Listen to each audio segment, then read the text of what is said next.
talk about how can you get more storage on your PowerPoint app. We go to figure out the solution or know how you can do that on your app.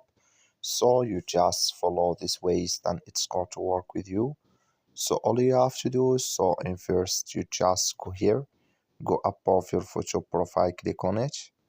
So then it's going to take you to this list. It's going to show for you like this. You click here on settings. So then you come to next step here. It's going to show for you like this. You click here on your user information here. So then you come to this list here, and here can you find your storage here. Then here can you get more storage, just click on it. So but here before that you have to get premium here. Just select if you want to add for one person or two and six people here. Then you click here, then it's going to add with you.